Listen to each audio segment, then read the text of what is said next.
Hello, friends. Today we will discuss a novel by Ernest Hemingway, Fiesta, the Sun Also Rises.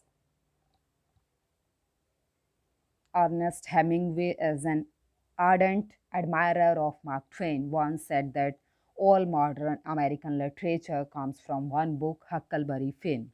The same statement can easily be applied to Hemingway himself in relation to the novelist of the 20th century. In fact, he can be called the most influential writer of English prose in the previous century. So here are some biographical detail of Ernest Hemingway. He was born on 21st July 1899 in Oak Park, Chicago. In 1917, he graduated from Oak Park High School. He wanted to join army but rejected because of poor eyesight. In 1917, Kansas City Star as a club reporter. So he joined City Star, Kansas City Star as a club reporter. In 1918, he worked voluntarily as an ambulance driver on the Italian front where he was badly wounded. In 1919, he returned America. In 1921, he married Hadley Richardson and he devoted himself to fiction after that. So Hemingway settled in Paris, where he renewed friendship with American expatriates as James Joyce, Cartier Stein, Ezra Pound, etc. His work, Three Stories and 10 Poems, in 1923. In Our Time, in 1925, The Torrents of Spring, in 1926. Fiesta, The Sun Also Rises, in 1926. Man Without Women, in 1927, A Farewell to Arms in 1929, For Whom the Bell Tolls in 1940, and The Old Man and the Sea in 1952.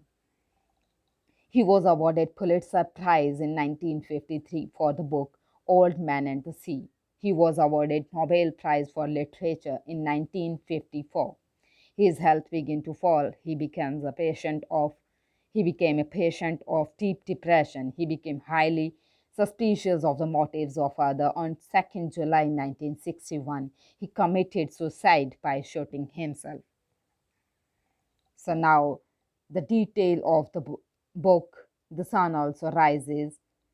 This novel is considered one of the finest novels of American literature. It represents the problems of lost generation and shows the tragic impact of war on human lives. This novel tells moral collapse of a group of expatriate Americans and Englishmen broken by war, who turns toward escape through all possible violent diversions. The title of the novel has been taken from Ecclesiastes. One generation passed away and another generation comes, but the earth abides forever. The sun also arise, and the sun goeth down the hasted to the place where he arose. The wind got toward the south and turned about the north. It whirled about continually, and the wind returned again according to his circuits. All the rivers run into the sun, yet the sea is not full. Unto the place from whence the river come, thither did return again. Ecclesiastes. So this paragraph in which the word sun also arise has been used as one of the two epigraphs of the novel. The other epigraph runs You Are All a Lost Generation by Gertrude Stein. So characters in the novel. Hemingway seldom describes his characters. The characters in the novel reveal themselves through dialogue as the novel deals with the haunting sense of life's transitoriness experienced by the generation of Jack Barnes, Robert Cohen, Mike Pratt-Ashley, and Count. Jack Barnes is the central character and the narrator in the novel. He has had in the past the shattering experience of World War I. He is of the view that war is in reality a calamity for civilization and better be avoided. Even though living in the post-war Paris, Jack is haunted by the ghost of war. His concern is not so much with what is life as with how to live. And as he goes along, he does learn to live with the realities of his situations. He is an American journalist from the town of Kansas City. He is very much fond of outdoor games like fishing and even in bullfighting also. Even his drinking, eating with friends reveals his health rather than sickness. While Mike's healthy attitude of life, a fondness for food, and active living, he is not a passive hero. So, Mike's addiction to liquor is a sure sign of sickness, but Jack's enjoyment of drinks is an expression of his healthy attitude of life, a fondness for food, and active living. He is not at all a passive hero of the novel. One can recall his advice to Cohen that by changing places, you cannot run away from yourself. His heroism lies in his abilities to face life rather than escape it. Like Jack Barnes, Brett Ashley is also a victim of war. She has lost her true love in the war. Now she seems to have great liking for Jack but cannot help going to other men. She spends week with Robert Cohen in St. Sebastian and goes with Count several times.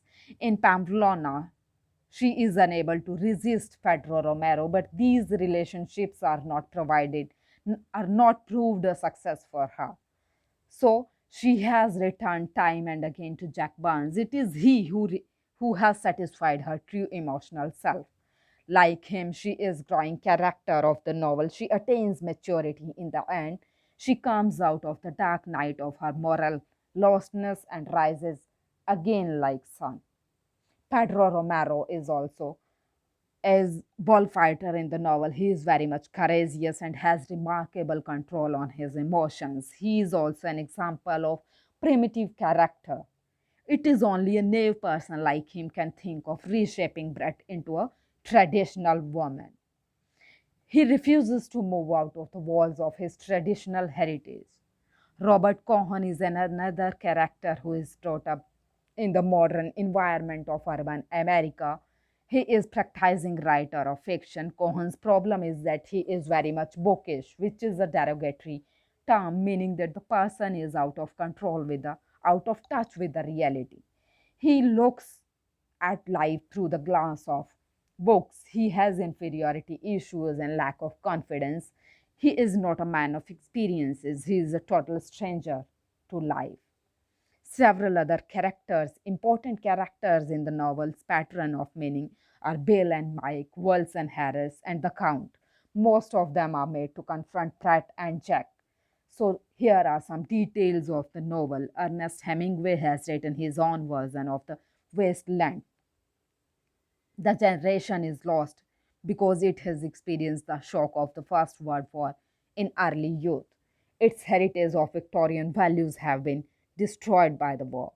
The novel is in three parts. The action of the novel shifts between two countries. Book first is in set in France, book second is in Spain, and book third is in both Spain and France. Jack Barnes love Brett.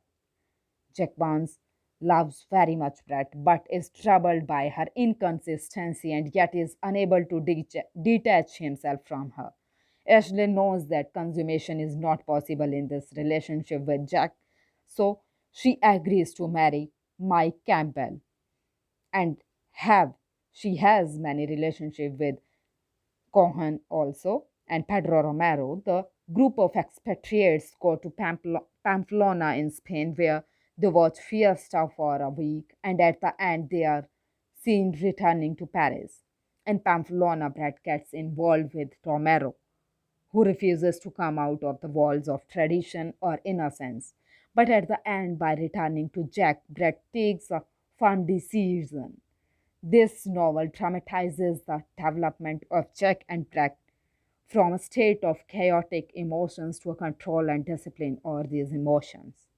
The style of the novel is in consonance with the thematic and structural needs of the novel. In order to create an illusion of reality and in order to impart individuality to each character, it is important that each character is given his own manner of speech, quite as he is given his own features, dress, professions, morals, manners, etc. So it can be said that the novel embodies each and every emotions of the post-war era. The central characters are modern isolates who destroy or reconstruct their own personalities. The title is very meaningful as the sun contains within itself the energy that sustains. Jack and Brett rises because they, as well as the generation they represent, have within them the power of regeneration. The generation is lost, but eventually it acquires a new outlook and succeeds in adjusting itself to the changing world. So, here is the reference, and thank you very much.